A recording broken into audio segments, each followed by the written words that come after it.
আপনি যদি বলেন ইসলামের পক্ষে, আপনাকে বলতে হবে সমস্ত ক্ষমতার মালিক আল্লাহ, অদ্বিতীয় কেউ নাই, লা ইলাহা ইল্লাল্লাহ। গণতন্ত্র বলতেছে সমস্ত ক্ষমতার উৎস জনগণ।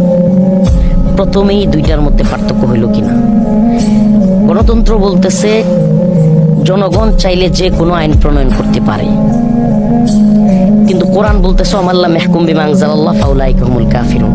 আল্লাহর আইন বাদ দিয়ে কেউ আইন প্রণয়ন করতে চাইলে, আল্লাহর আইন বাদ দিয়ে বিচার ফাইসালা করতে চাইলে, ওমাল্লা মেহকুম বিমা আনজালাল্লাহ ফাউলাইকা হুমুল যালিমুন ফাউলাইকা হুমুল কাফিরুন ফাউলাইকা হুমুল ফাসিকুন, সে হবে ফাসিক, জালেম, কাফির।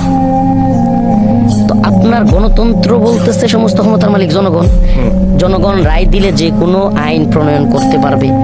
ইসলাম বলতেছে না, ইসলামের আইন জনগণের রায়ের উপরে না, আল্লাহর রায়ের উপরে। সুবহানাল্লাহ। ইনিল হুকমু ইল্লা লিল্লাহ, হুকুম চলবে একমাত্র আল্লাহ। কিন্তু বাস্তবতা কি? গণতান্ত্রিক রাষ্ট্রগুলোতে চাইলেই মদের লাইসেন্স দেওয়া যাচ্ছে, সুদের লাইসেন্স দেওয়া যাচ্ছে, পতিতালয়ের লাইসেন্স দেওয়া হচ্ছে।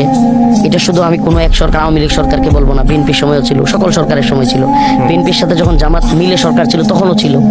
তো এই যে কাজগুলো, এগুলো তো হারাম। তো আপনারা তো তখনও বিএনপির সাথে জোট সরকারে আইসা ওগুলোর একটাও বন্ধ করতে পারেন নাই।